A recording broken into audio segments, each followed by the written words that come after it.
several things can happen. As the kid outgrows it, their limb gets bigger, which is the opposite of what normally happens to an adult. An adult, their limb actually shrinks over time and the prosthesis gets too big.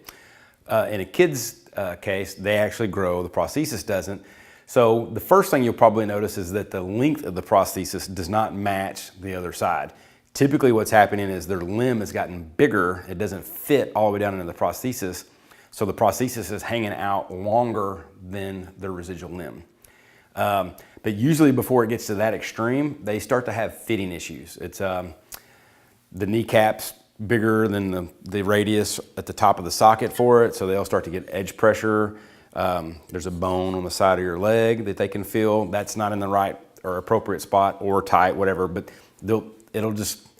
kids are crazy. They'll put these things on and they'll never complain. They'll just go, go, go, go. You can't stop them. And then all of a sudden one day they're like, this thing hurts. Something's obviously changed. So that's generally when that happens. If you're talking about a really little kid, say a 1-year-old, 2-year-old, 3-year-old, we intentionally build the prostheses bigger to allow room for growth. So in most cases, it'll be obvious. Generally speaking, first thing is going to be fitting issues. The kid will start complaining.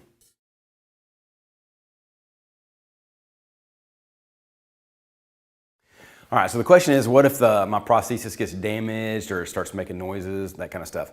Again, these are mechanical. It's like a car. Things are going to come up. If you are what we call an active amputee, you are going to wear out your prosthesis. If you don't have any limb changes, no fitting issues, and you wear this thing for 3 to 5 years, depending on how active you are, it will wear out and will need to be replaced. If you ever think that there's some type of issue going on mechanically or structurally with your prosthesis, it's imperative that you come in, see us, make an appointment, because we don't want something to happen to it and it fall off of you or break or whatever, and you guys fall and experience some type of injury. But if you ever feel like something's wrong, just call, come in, we can check it out. Sometimes it's just a loose screw. Sometimes components are worn out and need to be replaced. That being said, you might need to replace maybe a locking mechanism or maybe just the foot. It won't require the whole prosthesis to be replaced. So there are parts and pieces to these things, and each individual part or piece can wear out and need to be replaced from time to time.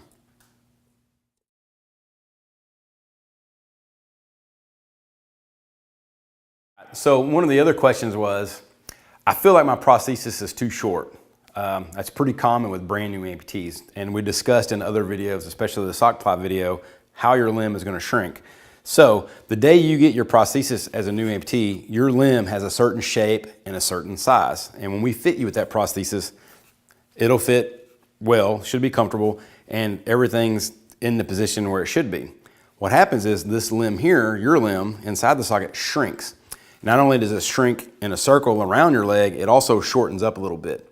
And that's shortening your experience. So basically what happens is if you look here, you're basically right at the edge of this plastic.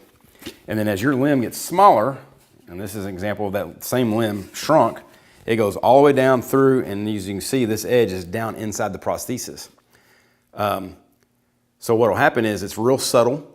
You're walking, it takes a week, 2 weeks, sometimes a month, and all of a sudden it looks like you're stepping into a hole because that prosthesis is too short. The prosthetic hasn't actually changed in height. You're just going down in it deeper. So the way we resolve that is with sock ply fit. But if you have questions or problems, definitely come in. We should be following up with you anyway if you're a new amputee. And that's one of the things that we evaluate is the overall height, fit, and the function of your prosthesis.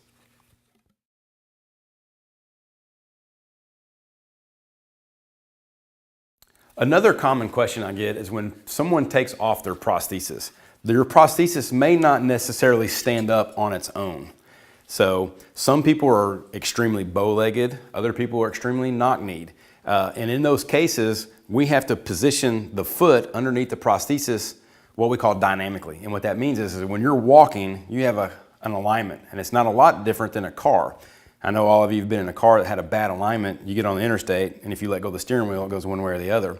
Well, when we watch you walk, that's what we're tuning in. So if you can imagine, if this is your knee and you're extremely bow-legged, this foot has to be underneath you to keep your whole entire body in alignment. So in that case, when you take your prosthesis off and the foot's way over here, your prosthesis tends to fall over. So one of the common mistakes that I hear is folks come in, they're walking totally normal, they're totally happy, they have no problems. I'm like, why are you here? They literally pull their prosthesis off and they're like, I think there's something wrong with my prosthesis. When I take it off and I stand here, it falls over. That's totally okay. That's the whole reason why you have those components underneath your prosthesis, is so we can move the foot and socket in relation to one another to maximize your alignment. And it doesn't necessarily mean that it's going to be straight. And actually, in most cases, your prosthesis isn't straight. We are contouring it to your natural anatomy.